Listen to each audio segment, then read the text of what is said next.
Meu nome é Camila, tenho 32 anos. E durante 7 anos, acreditei que tinha tudo: um marido maravilhoso, uma carreira promissora, um futuro brilhante pela frente. Como eu estava enganada, como fui tola. Conheci André na faculdade, quando ambos tínhamos 22 anos. Ele cursava administração, enquanto eu estudava ciências da computação. Nos apaixonamos rapidamente, daquele jeito intenso e avassalador que só acontece quando somos jovens e ingênuos, o suficiente para acreditar que o amor conquista tudo. Ele era gentil, atencioso, engraçado. Tínhamos os mesmos sonhos: construir uma família, viajar pelo mundo, envelhecer juntos cercados de filhos e netos. Nos casamos assim que nos formamos. Uma cerimônia simples, mas linda.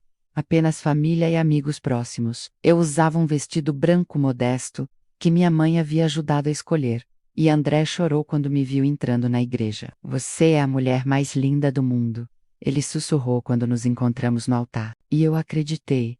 Acreditei em cada palavra. Os primeiros anos foram perfeitos. Morávamos em um apartamento pequeno, mas aconchegante, dividíamos as contas, fazíamos planos. André conseguiu um emprego como gerente em uma loja de departamentos. Não era glamuroso, mas pagava as contas. Eu entrei em uma empresa de tecnologia como desenvolvedora júnior. Éramos felizes, ou pelo menos eu pensava que éramos. O que eu não sabia na época era que André tinha um segredo. Ele trabalhava durante o dia na loja, mas à noite, depois que eu dormia, ele ficava acordado até tarde, estudando o mercado financeiro, ações, investimentos, criptomoedas. Ele estava construindo algo, um futuro melhor para nós, mas mantinha tudo escondido.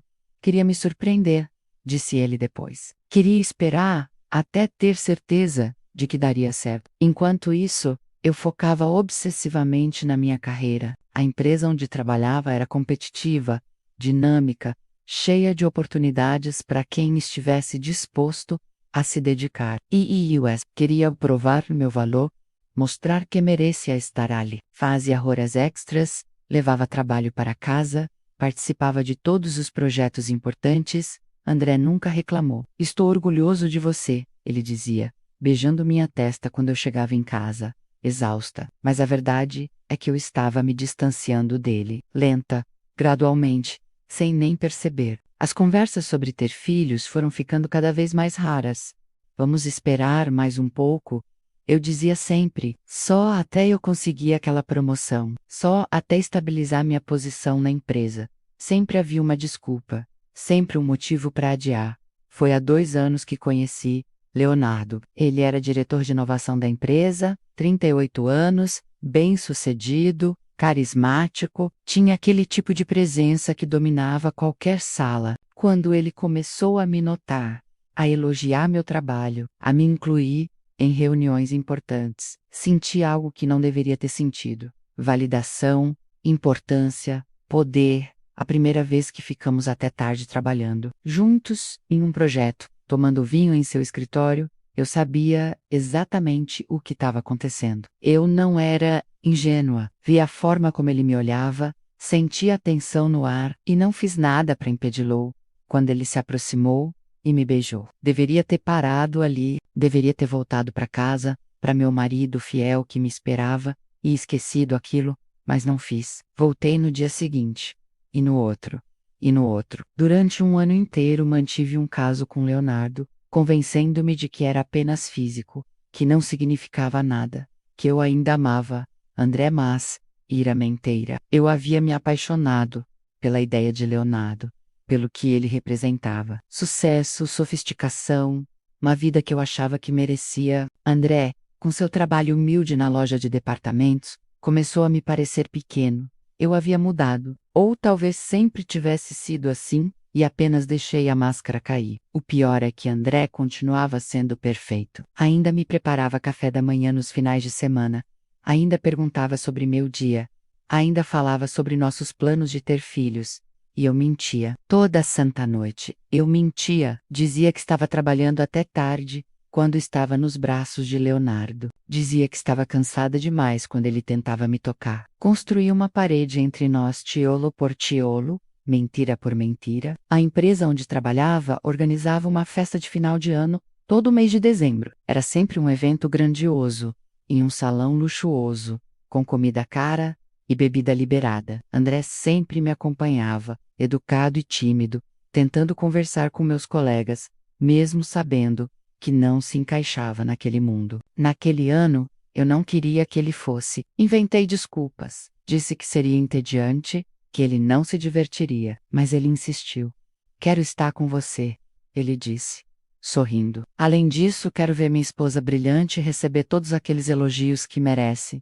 A culpa deveria ter me consumido ali mesmo, mas eu apenas senti irritação. A festa foi exatamente como esperado. Música alta, pessoas importantes, conversas superficiais. André ficou ao meu lado o tempo todo, deslocado em seu terno simples, enquanto todos ao redor usavam roupas de grife. Leonardo estava lá, é claro, com sua esposa, uma loira bonita e vazia, que não parava de rir alto demais. Trocamos olhares durante a noite. Olhares que qualquer pessoa minimamente atenta perceberia. Eu bebi de meio champanhe, vinho, drinks que nem sei o nome. A festa estava terminando, e eu estava na varanda, conversando com um grupo de colegas, quando o assunto se voltou para relacionamentos. O segredo de um casamento feliz, disse uma das gerentes, já visivelmente embriagada, é casar com alguém do seu nível, alguém que te entenda, que compartilhe suas ambições, e então, não sei se foi o álcool, ou a frustração acumulada, ou apenas minha própria maldade saindo à superfície, eu ri alto e disse: é verdade. Às vezes me pergunto o que estava pensando quando casei com um simples gerente de loja. Poderia ter esperado por alguém melhor, mais compatível comigo. O silêncio que se seguiu foi ensurdecedor. E então ouvi passos, me virei e vi André parado ali, a poucos metros de distância, segurando 2 copos de água que havia ido buscar para nós. Seu rosto estava pálido, os olhos arregalados como se eu tivesse acabado de esfaqueá-lo. André, comecei, a embriaguez evaporando instantaneamente. Ele deixou os copos caírem, não com raiva, apenas largou, como se seus dedos tivessem perdido a força. A água se espalhou pelo chão de mármore, mas ninguém se moveu. Todos olhavam para nós, alguns com pena, outros com aquela curiosidade mórbida que as pessoas têm por tragédias alheias. André, eu não quis dizer. Sim, você quis. Sua voz saiu baixa, mas firme. Você quis dizer exatamente isso. Ele me olhou por mais um longo momento, e vi algo morrer em seus olhos, algo que nunca voltaria. Então ele virou e saiu da festa. Simplesmente foi embora. Corri atrás dele, gritando seu nome pelos corredores do salão. As pessoas nos observavam, meus colegas, meus superiores, Leonardo com sua esposa, todos viram meu desespero patético enquanto eu cambaleava em meus saltos altos, tentando alcançar meu marido. Mas quando cheguei ao estacionamento, ele já havia partido. Peguei um táxi para casa, o coração martelando no peito. O que eu havia feito? Como pude ser tão cruel? Mesmo durante toda a minha traição, nunca havia sido abertamente desrespeitosa, mas naquela noite, diante de todos, eu o havia humilhado, destruído. Por quê? Para impressionar pessoas que mal conhecia, para parecer superior? Cheguei em casa e encontrei o apartamento vazio. Algumas roupas de André haviam sumido. Sua escova de dentes não estava no banheiro. A gaveta onde guardava seus documentos estava aberta e vazia. Ele havia ido embora. Tentei ligar dezenas de vezes. Ele não atendia. Mandei mensagens desesperadas, pedindo desculpas, implorando para conversarmos. Nada. Fui à loja onde ele trabalhava no dia seguinte. Ela havia pedido demissão. Uma semana depois, recebi os papéis do divórcio. Ele não pediu nada, nem discussão, nem divisão de bens. Apenas queria terminar. Assinei com as mãos tremendo, lágrimas borrando as letras. Foi o fim mais silencioso que eu poderia imaginar. Sem brigas, sem gritos, apenas o eco da minha própria crueldade me assombrando. Os meses seguintes foram estranhos. Continuei trabalhando, continuei saindo com Leonardo às escondidas, mas algo havia mudado. A culpa que eu havia conseguido suprimir por tanto tempo, agora me consumia. Via o rosto de André, em todo lugar. Lembrava de cada pequeno gesto de amor que ele havia me dado e que eu havia pisoteado. Leonardo terminou comigo 3 meses depois. Está muito complicado, ele disse, sem olhar nos meus olhos. Minha esposa está desconfiada. Preciso focar na minha família.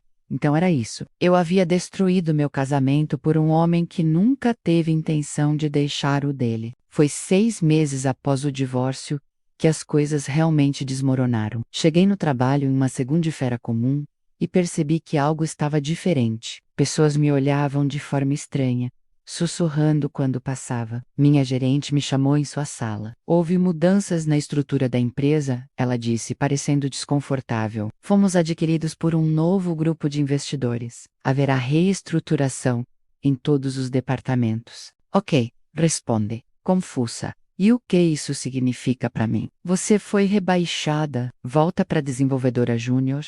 Efetivo imediato. Senti o sangue congelar nas veias. O quê? Por quê? Meu desempenho sempre foi exemplar. Não foi uma decisão minha, Camila. Veio de cima. Saí da sala atordoada, rebaixada, depois de tudo que havia construído. Anos de dedicação, do sacrifício. Voltei para minha estação de trabalho, ou melhor, para minha antiga estação, agora ocupada por outra pessoa. Fui direcionada para uma mesa menor, em um canto menos prestigiado do escritório. Foi então que vi, do outro lado do salão, entrando pela porta principal, com um terno impecável e uma pasta de couro, estava André. Mas não era o mesmo André que eu conhecia. Este homem tinha uma postura diferente, uma confiança que eu nunca havia visto. Ele caminhou pelo escritório como se fosse dono do lugar, porque ele era... Minha gerente se aproximou dele com deferência, apertando sua mão. Senhor Oliveira, é um prazer tê-lo aqui, Senhor Oliveira, o novo dono da empresa. Nossos olhos se encontraram através do escritório. Ele me olhou sem expressão, como se fosse uma estranha. Então virou e entrou na sala, que antes pertencia ao CEO.